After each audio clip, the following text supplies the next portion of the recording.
All right, we have a whole host of new Nintendo Switch 2 news and updates to get through today, starting with yet another sales update for the Switch 2, because just in yesterday's video, we covered some Japan data that was very promising in terms of what's going on over there with the Switch 2 in total unit sales. And while some people will make the argument, and it is a valid one, it's cheaper in Japan. So maybe that's why, the Japanese market is flocking to Switch 2 right at launch, because it is a lower cost upgrade, technically dollar for dollar over there. Well, now we have the US data, and wouldn't you know it, it smashed the all-time record for video game sales performance in the launch month, and we will walk through that in addition to some of the games and more details on what's selling from a software perspective in addition to the hardware, not to mention some interesting accessory attach rates that have been revealed for the sales of Switch 2.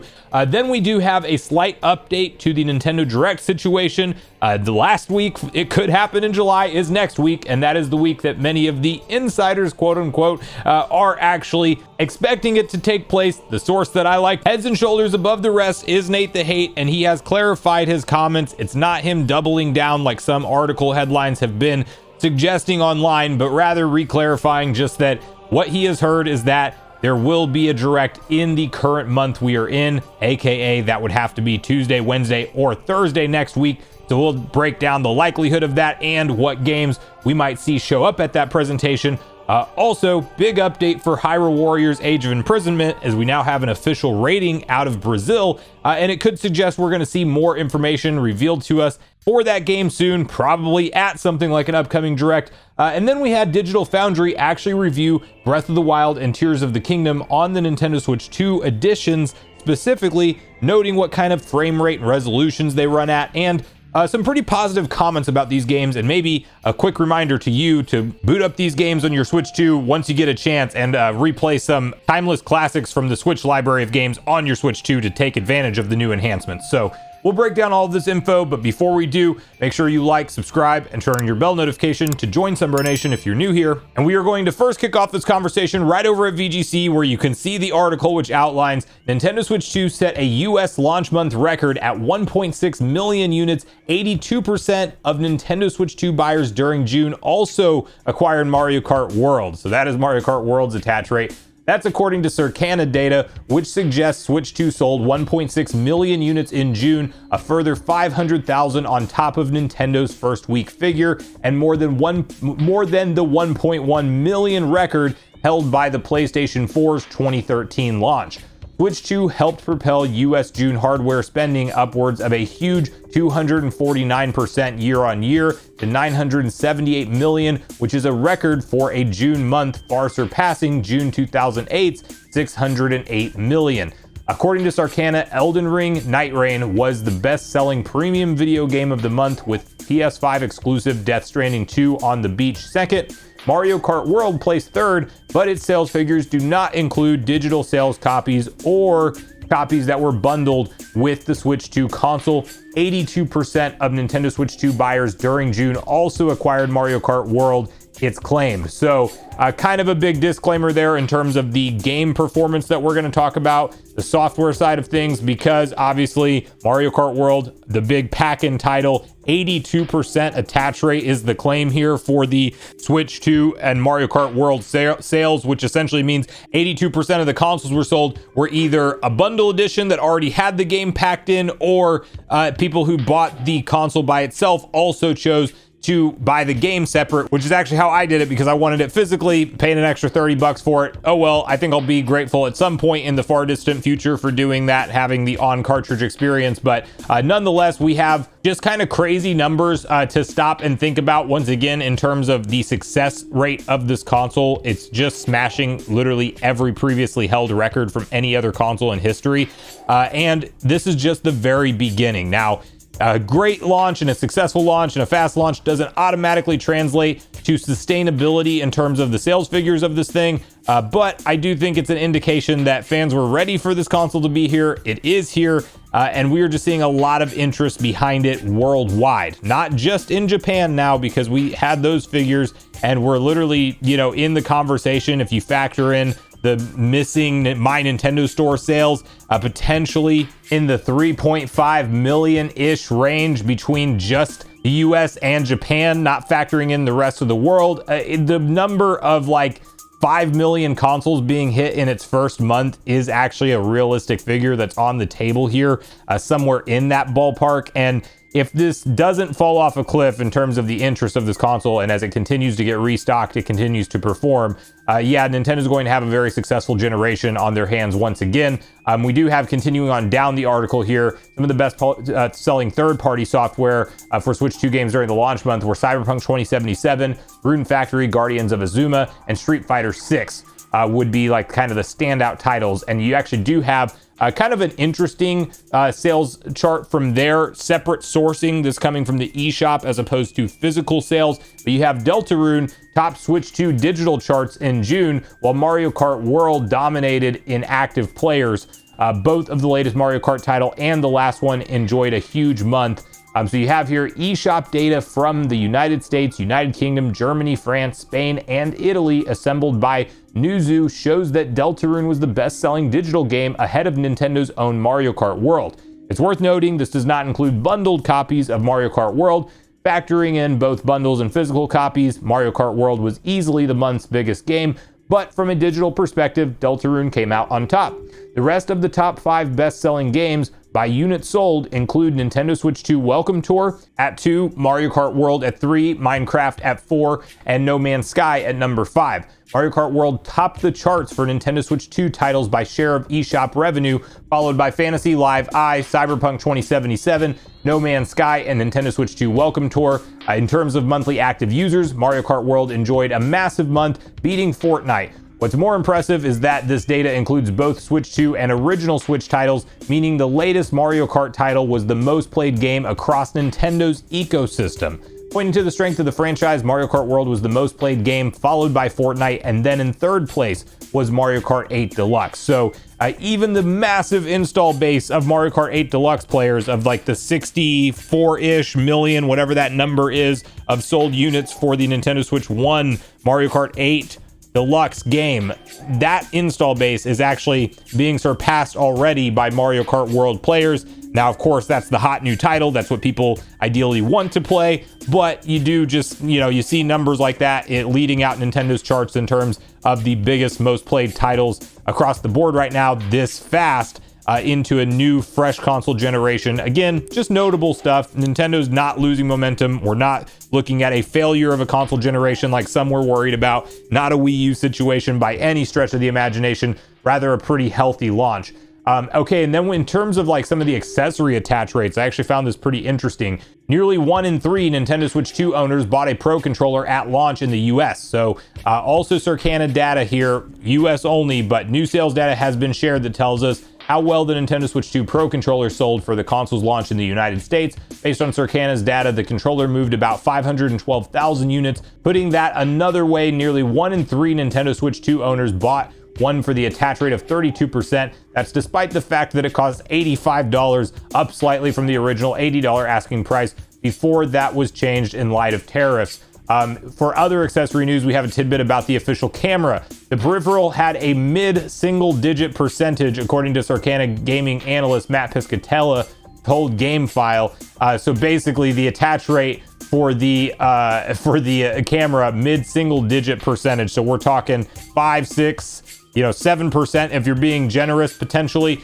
So at that point, yeah, the camera did not perform so well. The Pro controller, on the other hand, seemed to be very well received online. I love it. It's definitely my favorite controller, right up next to the DualSense for the PS5, which is also a fantastic controller. And I do wish Nintendo would do something with like the adaptive triggers one day, where you do have that resistance for certain games when you're pulling back the trigger on the PS5 controller. It's a really nice touch. Not all developers utilize it, but it is kind of cool whenever that is included, and maybe would put just that portion of that controller over the Switch 2 Pro controller, in my opinion. But that aside, the analog sticks, by far and away the most smooth gliding, resistance free, yet still how you want an analog to feel in a controller, period, for me. And also HD Rumble 2 feels fantastic. You do have the 3.5 millimeter headphone jack. You have everything syncing up flawlessly, turning on your Switch 2 rather, from just the home button. No noticeable input lag or latency or anything like that. Switch 2 Pro controller, I think it's a notable upgrade over the Switch 1 Pro controller, and noticeably smaller too. And at first I didn't know if I would like that so much, but quite a bit more comfortable in the hands in my opinion, and I actually really prefer it compared to holding the Switch 1 Pro controller if you do the two side by side or go back and forth between them. And that premium feel of whatever that plastic type of material they used is. I'm just a fan of it all around, if you can't tell. But yeah, 1 in 3 Switch 2 owners did choose to get that Pro controller. Camera accessory, not so successful as you wouldn't really expect it to be. I think a small percentage of people, probably 5 to 7%, are who is really looking forward to maybe using that on camera voice chat. Maybe over time that goes up. Also, Nintendo does support third-party cameras, surprisingly enough, as long as it's a USB-C camera that you can plug in via USB-C and it has the correct firmware. Because we talked about literally stories of Elgato and other companies actually updating their firmware to be compatible with the Switch 2 software. As long as it's compatible, you can just use that instead of Nintendo's official camera and still have that same game chat functionality. So I've picked up the camera. I have not been using it, but the Pro Controller 2, on the other hand, I've been using quite a bit, especially now that Donkey Kong Bonanza is here. So next up, we have kind of one of the bigger, more exciting stories in terms of what's coming next for Switch 2, because you probably know at this point that we have had a ton of rumor mill speculation talk around a July Nintendo Direct taking place. This originally stemmed from beat 'em ups, where, he's not known for putting out leaks, rumors, and stuff like that. And he just confidently said in a podcast episode, yeah, I know there's going to be a Nintendo Direct in July, and I know a handful of games are going to be there. And we've walked through those in prior videos, so I won't re-go through all of his leaks. But then after that, we're starting to hear Nash Weedle, other people, Attack the Backlog, chime in. They've heard that they actually do have sources telling them that it will be in July as well. I believe Attack the Backlog the whole time has said it's like the last week of July. So timing has always been the one thing that nobody's been super specific on. And even Nate the Hate in his podcast last week put out the statement that yes, he has heard that it will be in July, not committing to any particular time frame though, but the logic and his speculation would be the last week of July, especially considering that we just had the Pokemon Presents this week. We also had Mario Party Jamboree plus TV launch for the Switch 2 edition. It just seemed like Nintendo had a busy schedule. Well, now kind of a reiteration of what Nate said before. So Nate the Hate states again that he believes Nintendo Direct happening this month. And the exact quote reads, which we could go over to X and read it, but it's just right here. But a Direct is still happening in July was the exact question that was posed to him on X, and he said, to my knowledge. So some people saying this is him doubling down, going around online saying that, yeah, I know once again that it's happening. He's just saying there's been no new update from his source around this, but to his knowledge, it's happening in July. Now, this is the same individual that successfully gave us that January 16th date for the Switch 2 first look trailer when everybody was doubting that online because we did not get a pre-announcement, and he was cool, calm, and relaxed about his information on that, and lo and behold, we had that. If you look at this individual's track record with Direct timing over the past, very rarely is it off, and we do actually know from behind the scenes things that have happened and come to light later on. Sometimes Nintendo does move Directs and change the plan internally. So anytime you leak information ahead of time, it's not 100% guaranteed it's going to be accurate, but it does seem like there's enough different sources. And now Nate the Hate, once again chiming in on this, just to his knowledge, it's going to happen in July. I think that we have a high likelihood of this thing taking place, not to mention the fact that we just need a lot of dates for a lot of games for Nintendo Switch 2, and we have a whole second half of the year of releases, essentially, that a lot of them just need release dates. I mean, we're talking about games like Elden Ring from a third-party perspective that still need a release date. We know it's 2025, but we are in a situation where third parties are obviously very tight-lipped around their release schedule for the Switch 2, likely because Nintendo wants to have many of those announcements featured at their own Direct presentation. And so I think at the very least, worst case scenario, it's something like a partner Direct that takes place at the end of July next week.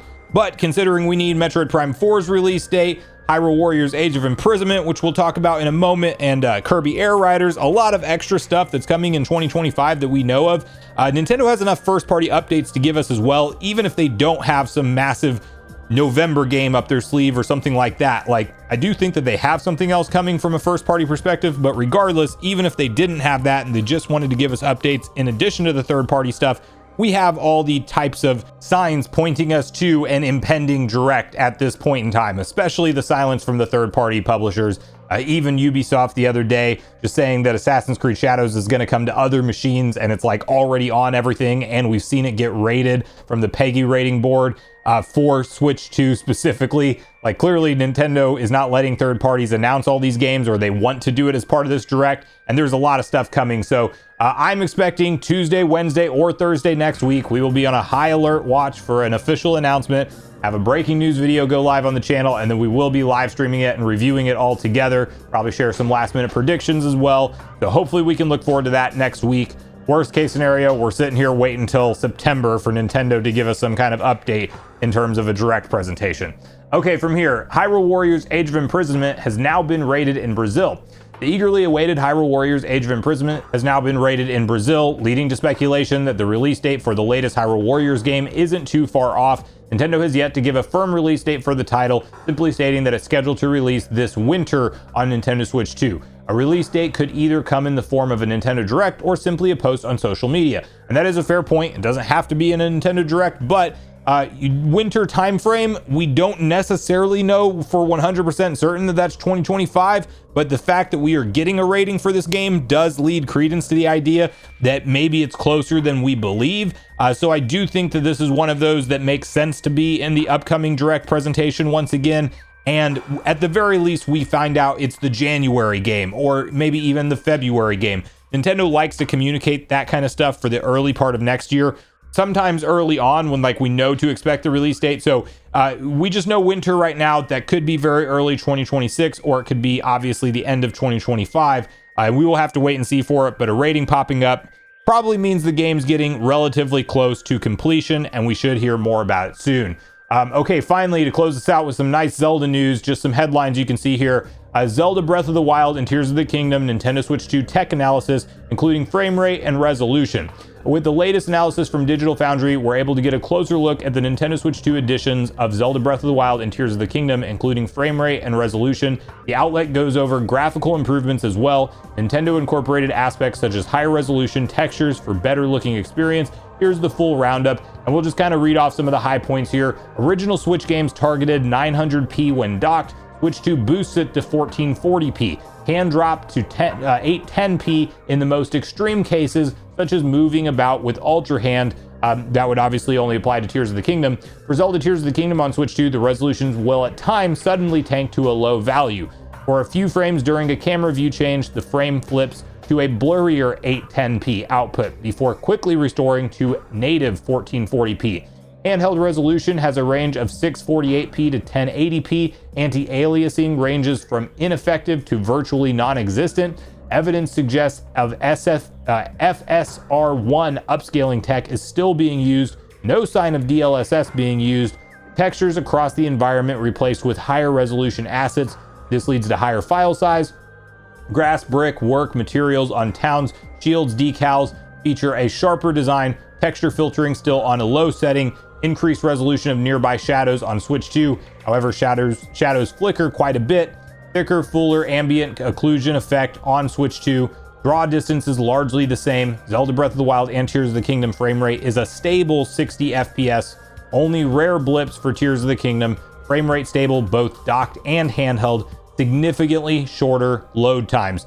So lots of very positive praise to these reworked versions of Tears of the Kingdom and Breath of the Wild. And honestly, I mean, these are just great games. Like, they are ones that, while I've played them just recently enough to not go right back into them in the Switch 2 generation, especially with games like Mario Kart World and Donkey Kong Bonanza and some of the third-party stuff taking up my gaming time, these are ones that I'm excited to go back and play through as soon as I'm kind of caught up with the current landscape of what I want to experience in terms of new games. So yeah, these are ones high up on my list. I have booted them up briefly and just looked at and enjoyed the higher frame rate, textures, everything like that, resolution. They look incredible. They look probably the way that we wanted them to look on the Switch in like a 4K monitor, especially if you have any kind of 4K TV to take advantage of this on and look at. I mean, they look beautiful. And I just think that with the shorter load times, everything running at that smooth 60 FPS across the board, they really will be worth revisiting for most players.